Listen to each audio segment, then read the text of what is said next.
इंसानों और जंगली बाघों के बीच संघर्ष की असली गंभीरता मुझे तभी समझ में आई जब मैंने अपने मानव बाघ संघर्ष के पहले हादसे को करीब से देखा था। मैंने देखा कि बाघ कितना बड़ा और खूंखार था, पूरी तरह से बेहोश होने पर भी अपने आसपास मौजूद सैकड़ों लोगों में खौफ पैदा करने में कितना सक्षम था। आखिरकार मुझे इस बात का अंदाज़ा हो गया कि एक बाघ इंसानों को कितना नुकसान पहुंचा सकता है। वास्तव में पिछले कुछ महीनों में ये लोगों को काफ़ी नुकसान पहुंचा चुका था, यहाँ तक कि जब वह पूरी तरह से लोगों की नज़रों से छिपा हुआ था और एक बंद ट्रक में था जो उसे गोला खट्टर हाईवे से लखनऊ ले जाने वाला था। उस समय हज़ारों स्थानीय लोग उसकी एक झलक को पाने की उम्मीद में लगभग 10 से 12 किलोमीटर तक हाईवे पर जमा थे, या केवल बाघ के बारे में कुछ जानकारी ही प्राप्त करना चाहते थे। आप देखिए कि बाघ कितना शानदार होता है कि उसका प्रभाव इंसानों को किस हद तक उसकी ओर आकर्षित कर देता है। मेरे लिए ये सब शनिवार 27 अगस्त की दोपहर को शुरू हुआ था। दिल्ली से शाहजहांपुर तक ट्रेन से और खट्टर तक बस से लंबी यात्रा के बाद मैं दक्षिण खेरी वन प्रभाग मलानी रेंज उत्तर प्रदेश के वन विश्राम घर में पहुंचा। ट्रेन में आधी नींद में जब मैंने खिड़की से बाहर देखा तो मैंने मौजूदा स्थिति पर प्राप्त कुछ चौंकाने वाली खबरों पर विचार किया। 15 से 20 अगस्त के बीच एक बाघ ने 3 लोगों पर हमला किया और उन्हें मार डाला था, जिनमें से आखिरी इंसान को आंशिक रूप से खा लिया गया था। फरवरी के बाद से इसी वन प्रभाग में पहले भी 4 अन्य मौतें दर्ज की गई थी। हालांकि इन्हें स्पष्ट रूप से उसी बाघ से नहीं जोड़ा जा सका था। कुछ रिपोर्टों में कहा गया था कि ये बाघ निडर था, गुस्से में इंसानों की भीड़ का सामना होने पर भी वह अपनी जिद पर अड़ा रहता था। मेरे उत्साहित मन के अनुसार ये एक सामान्य जंगली बाघ की तुलना में कहीं अधिक खूंखार चीज़ में बदल रहा था। मुझे आश्चर्य हुआ कि क्या ये सचमुच में एक आदमखोर था, और अगर ऐसा है तो इसे पकड़ना कितना मुश्किल होगा। मलानी रेस्ट हाउस के बाहर काफ़ी गाड़ियां खड़ी थीं। उनकी गाड़ियों पर लगी लाइटों को देखकर मुझे पता चला कि वन विभाग के वरिष्ठ अधिकारी इस मुद्दे पर चर्चा के लिए बुलाए गए थे। जैसे ही मैं नीचे उतरा, लोगों की एक छोटी सी भीड़ रेस्ट हाउस से बाहर निकल आई और तेजी से अपने वाहनों में बैठकर निकल गई। मैं अपने सहयोगी करम सिंह के साथ तुरंत जीप में बैठ गया और फिर हम भी काफिले में शामिल हो गए। आधे घंटे बाद हम एक गांव से गुजरे जहां गांव वालों की भारी भीड़ जमा थी। करम सिंह ने मुझे बताया ये छेदीपुर था, जहां पिछली 2 हत्याएं हुई थी। हम गांव के ठीक बाहर मैलानी रेंज के जंगलों के किनारे रुक गए। मैं अपनी wild life trust of India की टीम में शामिल हो गया, जो दूसरे वाहन से वहां आ पहुंची थी। अगले 1 घंटे में टीम ने वन विभाग के कुछ वरिष्ठ अधिकारियों को स्थिति समझाई और आगे की योजना बनाई। फिर पूरा समूह बैठक जारी रखने के लिए फिर से मलानी रेस्ट हाउस की ओर चल पड़ा। शाम तक ऑपरेशन मैलानी चालू था। वरिष्ठ अधिकारियों ने छेदीपुर गांव के नाम पर बाघ का नाम छेदीलाल रख दिया था। मुझे बताया गया कि हमारी टीम एक साथ 3 रणनीतियों पर काम करेगी, जो ये थीं।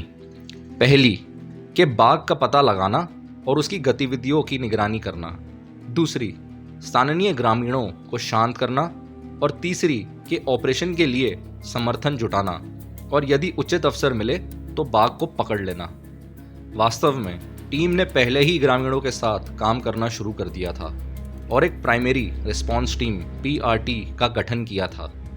इस टीम में गांव के लोगों को वॉलंटियर्स के रूप में शामिल किया गया था, जिन्होंने टाइगर्स के आतंक को झेला था। ये PRT टीम आमतौर पर एक कॉन्फ्लिक्ट या रेस्क्यू स्थिति के दौरान अनियंत्रित भीड़ को रोकने में मदद करती।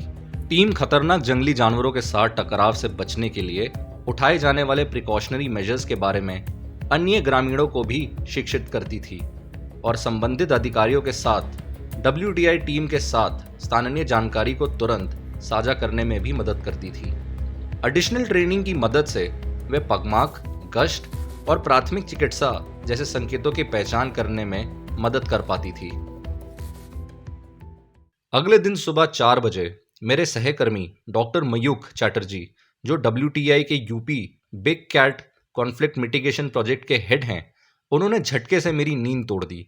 डॉक्टर एरन वेस्ली, जो इस प्रोजेक्ट के पशु चिकित्सक थे, प्रेमचंद्र पांडे टीम के सोशियोलॉजिस्ट थे, और करम सिंह जी, जिनको टीम का सबसे महत्वपूर्ण सदस्य कहा जाता था, मुझे ऐसा बताया गया था, धीरे धीरे अपने कमरों से निकले और हम जल्दी से जंगल के उसी किनारे की ओर चले जहां हम पिछली शाम थे। इसके तुरंत बाद लखनऊ चिड़ियाघर से एक टीम मौके पर आई। जब वे हाथी की पीठ पर सवार होकर जंगल में गए तो हमने ट्रैंकुलाइजिंग बंदूकों को तैयार कर लिया और हम जंगल के किनारे की ओर बढ़े। पहले दूर से ड्रोन्स का उपयोग करके क्षेत्र का पता लगाया और फिर पैदल बाघ की तलाश की। हालांकि मुझे देश के विभिन्न हिस्सों में वाहन पर सवार होकर बाघों को देखने का अवसर काफ़ी बार मिला है, लेकिन ये अधिक रोमांचक था क्योंकि मैंने कभी पैदल जंगल में एक बाघ का सामना नहीं किया था और ये एक संभावित आदमखोर था। मयूख और मैंने जहां भी पगमार्क और अन्य चिन्ह देखे वहां की हमने रीडिंग ली। शिकार कर रहे बाघ को लुभाने और ट्रैप करने के लिए खूंटे से बंधे 2 भैंस के बछड़ों के साथ एक पिंजरा भी तैनात किया गया था। फिर हम छेदीपुर वापस आए और पीआरटी सदस्यों के साथ साथ वन विभाग के कई कर्मियों से मिले जो गांव में डेरा डाले हुए थे। कुछ घंटों के बाद हम वापस अपने कैंप की ओर चल पड़े। अगली सुबह 29 अगस्त को हमने फिर से जल्दी शुरुआत की। हमने अभी अभी अपना सुबह का दौरा पूरा किया था और अपने कैमरा ट्रैप तैनात कर रहे थे। तभी हमें एक बाघ देखे जाने की बहुत पुख्ता रिपोर्ट मिली। हम गोला खट्टर हाईवे से लगभग 100 मीटर दक्षिण में तेरवा पुल पहुंचे। मैं बहुत उत्साहित था, लेकिन कई घंटों की खोजबीन के बाद भी बाघ का पता नहीं लग पाया। बड़ी संख्या में वहां एकत्र हुए लोकल लोगों की ओर से ढेर सारे सुझाव आने लगे। कुछ ने कहा कि बाघ अभी भी वहां है, जबकि कुछ ने उसे इलाके से लगे धान के खेतों में घूमते हुए देखे जाने की बात कही। तभी दोपहर करीब 1:30 बजे अचानक पुल के नीचे बहने वाली धारा के किनारे घनी झाड़ियों में बाघ बैठा दिखाई दिया। एक ड्रोन जो सीधे पुल के ऊपर उड़ाया गया था ने बाघ को एक छोटे से छेद से बाहर झांकने के लिए उत्सुक कर दिया था। कई लोगों को देखकर वह पीछे हट गया, लेकिन इस छेद से वह काफी अच्छे से दिखाई दे रहा था। एक बार जब यह खबर फैली कि बाघ देखा गया है तो हंगामा मच गया। हालांकि दुधवा नेशनल पार्क के फील्ड डायरेक्टर और दक्षिण खेड़ी के डीएफओ के द्वारा पुलिस को तैनात कर दिया गया था और स्थानीय ग्रामीणों को पीछे हटा दिया गया था, लेकिन क्षेत्र में मौजूद सभी लोग तस्वीरें लेने के लिए रुक रुक कर समूह में बाघ के छिपने के स्थान के पास आ पहुंचे थे। हमारी टीम कुछ दूरी पर इकट्ठी हुई और अगले कदम की योजना बनाने लगी। एक अन्य कॉन्जर्वेशन ऑर्गेनाइजेशन के द्वारा लगाए गए कैमरा ट्रैप्स की पिक्चर्स से इस बाघ को आइडेंटिफाई किया गया था। ये एक बाघिन थी जो किशनपुर वाइल्ड लाइफ सेंचुरी से बाहर चली गई थी। इस संगठन की एक टीम ने हमें सूचित किया कि झाड़ी में बाघ वास्तव में वही व्यवसक मादा थी और हम उसे ट्रैंकुलाइज करने का प्रयास कर सकते थे। अब तक फॉरेस्ट डिपार्टमेंट के हाथियों को भी लाया जा चुका था, लेकिन ट्रैंकुलाइजिंग प्रोसीजर शुरू नहीं किया जा सका था। बाघ जहां बैठा था वहां से आसानी से पानी में लुढ़क सकता था और बेहोशी की हालत में डूब सकता था। हाथियों की मदद से इसे झाड़ी से बाहर निकालने का प्रयास किया गया, लेकिन बाघ टस से मस नहीं हुआ। जल्दी सूरज डूब गया और सड़क पर तैनात लोग जो निगरानी रखे हुए थे ने उसे अंधेरे की आड़ में छेदीपुर की ओर वापस जाते हुए देखा। हम बाघ से थककर अपने शिविर में वापस आ गए। मैंने अपने सहयोगी मयूख से पूछा कि हाथियों द्वारा चारों ओर हंगामा मचाने के बावजूद भी बाघ दहाड़ा क्यों नहीं या उन पर चार्ज क्यों नहीं किया। उन्होंने मुझे समझाया कि कई संभावनाएं हो सकती हैं। बाघ या तो घायल हो सकता है या अपंग हो सकता है या स्वभाव से बेहद डरपोक भी हो सकता है या शायद इसका किसी जंगली हाथी के साथ बुरा अनुभव रहा हो। इन सभी बातों को सोचते हुए मुझे रात की ठंडी हवा में झपकी आ गई जो हमारी जीप की खिड़की से अंदर आ रही थी। मैं अगले दिन देर से उठा और ये पाया कि टीम मेरे बिना ही चली गई थी। जब वे वापस आए तो मुझे पता चला कि बाघ के बारे में कोई खबर नहीं मिली थी। बंधी हुई भैंस भी सुरक्षित थी। कोई तस्वीर कैमरा ट्रैप में कैद नहीं हुई थी। किसी ने पगमार्क तक नहीं देखा। दिन धीरे धीरे बीतता गया, जिससे मुझे अपनी नींद पूरी करने का मौका मिला। हम शाम को अपने दौरे पर निकले थे जब हमें खबर मिली कि तेरवा पुल से बमुश्किल आधा किलोमीटर उत्तर में बाघ ने एक और इंसान पर हमला किया है। शाम लगभग 5:10 पे धान के एक खेत में अकेले काम कर रहे एक प्रवासी मजदूर को पास के घने गन्ने की फसल में खींच लिया गया था। हम तुरंत उस क्षेत्र में पहुंचे, लेकिन घटनास्थल से कई सौ मीटर दूर अपना वाहन रोक दिया। हमें छेदीपुर में पीआरटी सदस्यों से फोन आया था कि स्थिति अब नियंत्रण से बाहर हो गई है।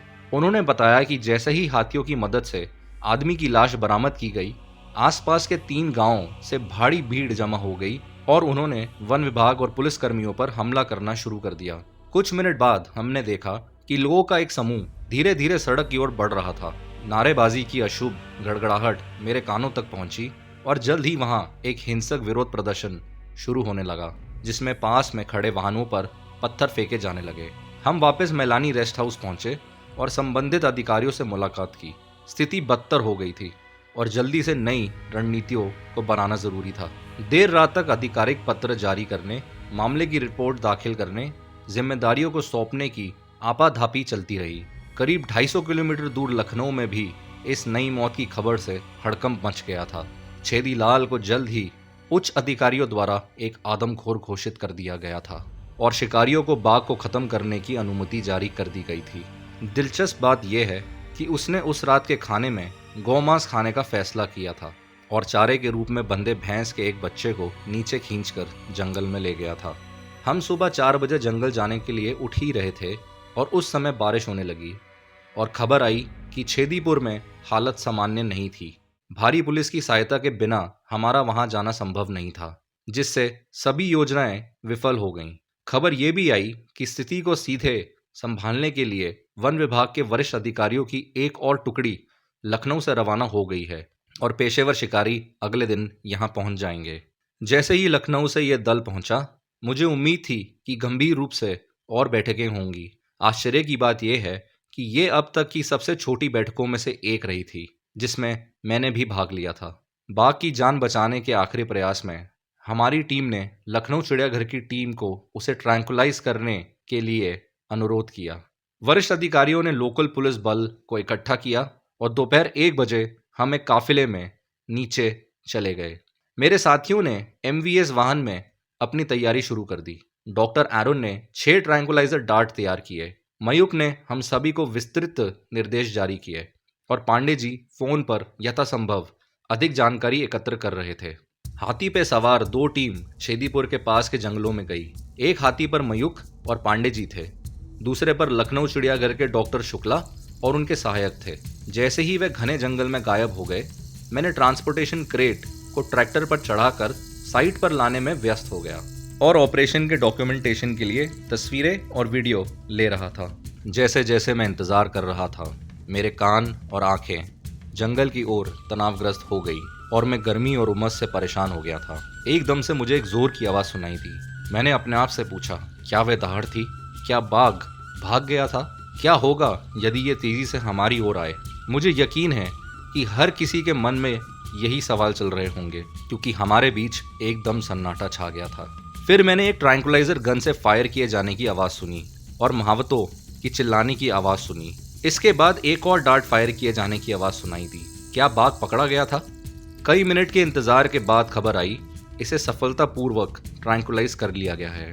जब छेदीलाल पिंजरे के अंदर चुपचाप बैठा लखनऊ चिड़ियाघर में अपना जीवन बताने की ओर बढ़ रहा था, तो मुझे अपने पहले के कुछ विचार याद आ गए। वह एक पुरुष था जो कि किशनपुर के कैमरा ट्रैप तस्वीरों के विपरीत था और उसके चमकदार सफेद दांतों के आधार पर एक युवा नर बाघ था। वास्तव में उसका ऊपर का केनाइन टूट गया था और उसकी दाहिनी आंख में कैटरैक्ट हो गया था। अब मुझे समझ में आया कि उसे जंगल के बाहर शिकार करने के लिए क्यों मजबूर किया गया था। मयूक ने छेदीलाल पर 2 डार्ट चलाए थे और मुझे बताया था कि ट्रैंकुलाइजेशन के प्रयास के दौरान एक पॉइंट पर बाघ झाड़ियों से बाहर आया था और हाथी के करीब चला गया था। जाहिर तौर पर उसका व्यवहार बेहद डरपोक था। मेरे लिए कहानी अब बिल्कुल स्पष्ट थी। यहाँ एक युवा नर बाघ था जो जंगल में जीवन की कठोरता से मारा गया था। किसी अन्य बाघ के साथ लड़ाई के परिणाम स्वरूप इसके ऊपर का केनाइन दांत टूट गया था। कैटरैक्ट के कारण उसकी देखने की क्षमता धुंधली सी हो गई थी। ऐसे में वह सामान्य शिकार का शिकार कैसे कर सकता था? हालांकि भूख जीवित रहने को प्रेरित करती है और जल्द ही उसने गायें और भैंसों को मारना शुरू कर दिया था। उसका स्वास्थ्य अच्छा था। उसके शरीर का वजन 235 किलोग्राम का था, जिससे पता चलता है कि वह शायद कुछ समय से पशुधन पर निर्भर था। और तब शायद जैसे जैसे उसका अंधापन बढ़ता गया, वह एक छोटे कमज़ोर प्राणी यानी कि एक इंसान को भोजन के रूप में मानने के लिए मजबूर हो गया था, ये सोचकर कि ये एक आसान निवाला होगा। उसने वो छलांग लगाई जो जीवित रहने के लिए ज़रूरी थी, लेकिन अंत में छेदीलाल को पकड़ लिया गया था। हम कभी नहीं जान पाएंगे कि छेदीलाल एक सीजन्ड मैनीटर था या नहीं, लेकिन ये शायद सच है कि वह जंगल के बाहर ह्यूमन डोमिनेटेड लैंडस्केप्स में इंसानों को मार सकता था। क्या लखनऊ चिड़ियाघर में वर्षों की कैद से मौत बेहतर थी उसके लिए? मेरा मानना है कि उसे पकड़कर किसी तरह से हमने जानवर और इंसान दोनों की ज़रूरतें पूरी की हैं। हमने जियो और जीने दो की प्राचीन भारतीय परंपरा का पालन किया है। तो दोस्तों, ये थी छेदीलाल की कहानी। उम्मीद करता हूँ कि आपको ये कहानी ज़रूर पसंद आई होगी।